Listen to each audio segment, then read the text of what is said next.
Please subscribe, guys. Thank you.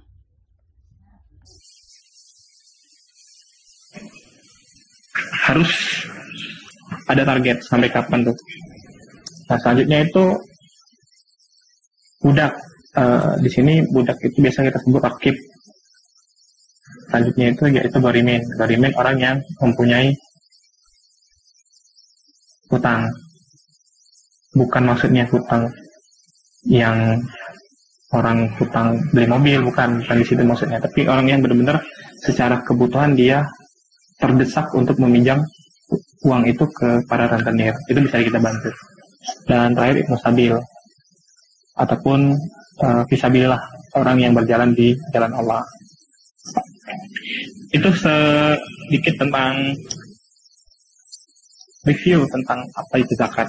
Nanti sederhananya akan dijawab Bang Andi. Nah, di sini kakak sedikit menjelaskan tambahan yang kakak tuliskan di Word ya.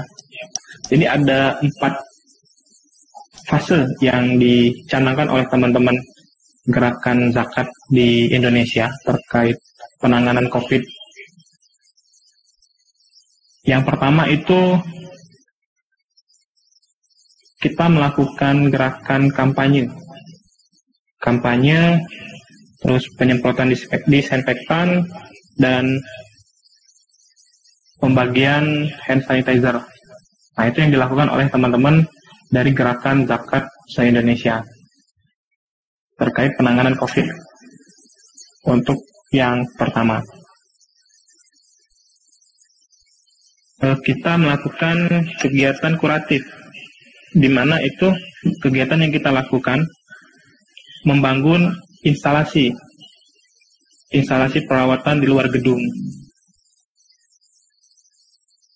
untuk menghindari pasien yang sudah mempunyai penyakit terlebih dahulu agar tidak menjadi ODP dan PDP.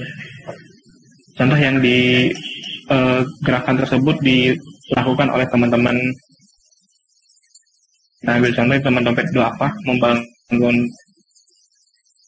untuk rumah sakit, gerakan dari mereka. Dan selanjutnya itu dari kita fase ketiga yaitu ketangguhan ekonomi keluarga. Nah, setiap las itu melakukan pelaksanaan tersebut. Kita berbicara untuk di Sumsel itu gencar sekali teman-teman las di Sumsel melakukan pembagian sembako di setiap sudut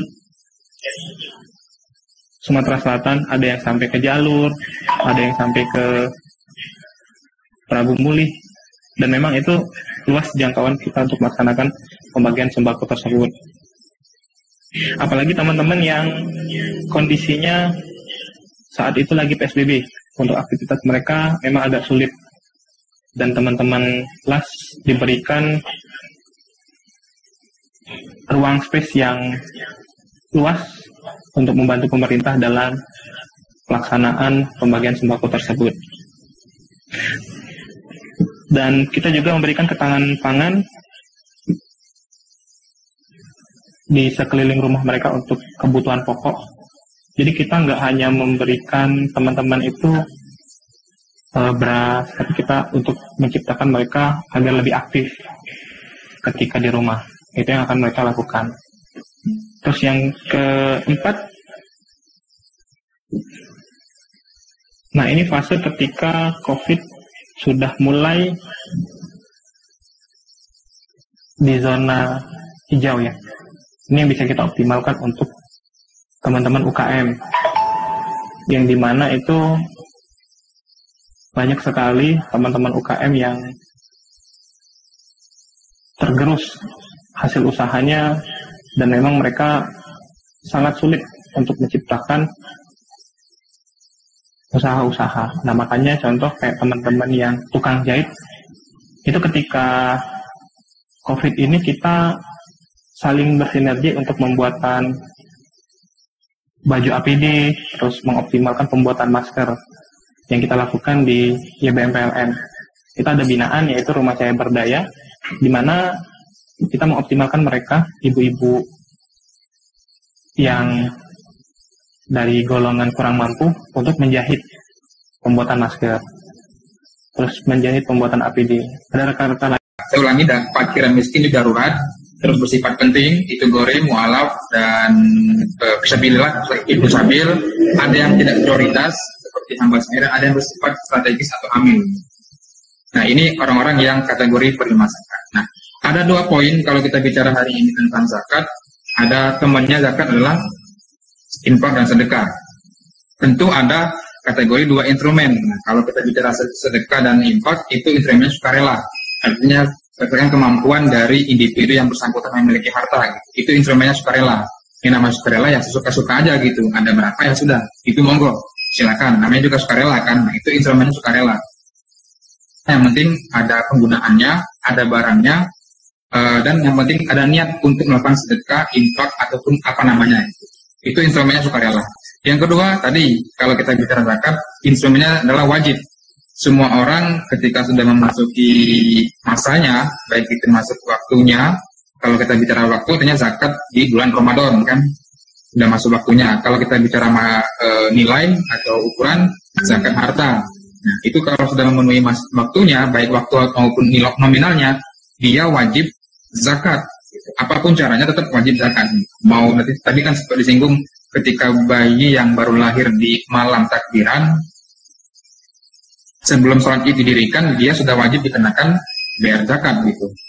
Itu kan instrumennya wajib. Nah, dari 2 instrumen inilah yang nanti akan mendorong pembangunan pemerataan dari distribusi zakat, yang pada akhirnya untuk meretribusikan kembali aset dan kekayaan, agar pertumbuhan ekonomi itu menjadi dan dimiliki oleh semua lapisan masyarakat, baik kalangan masyarakat fakir, miskin, hingga ke strategis dan hamil.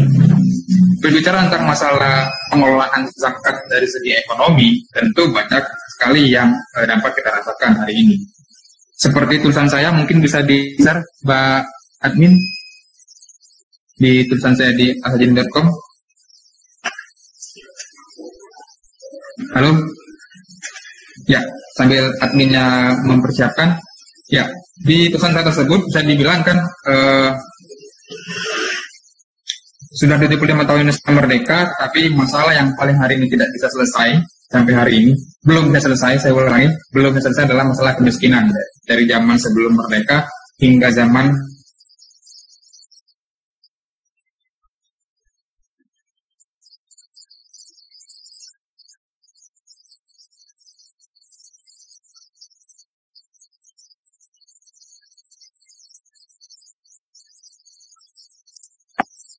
tapi tingkat pusat selalu mempubliskan angka kemiskinan menurun gitu. Tapi hari ini kalau kita bicara COVID, tadi sempat disinggung di pemateri sebelumnya, ada istilahnya OMB, orang miskin baru kan.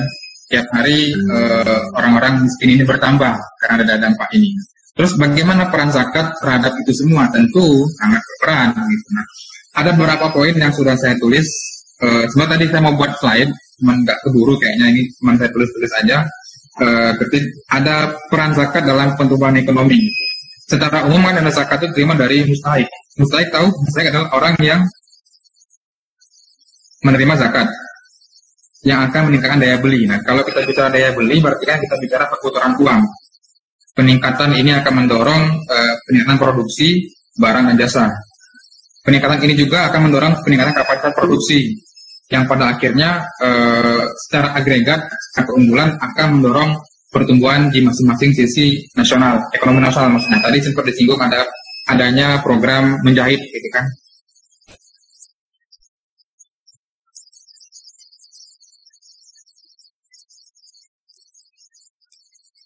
Dari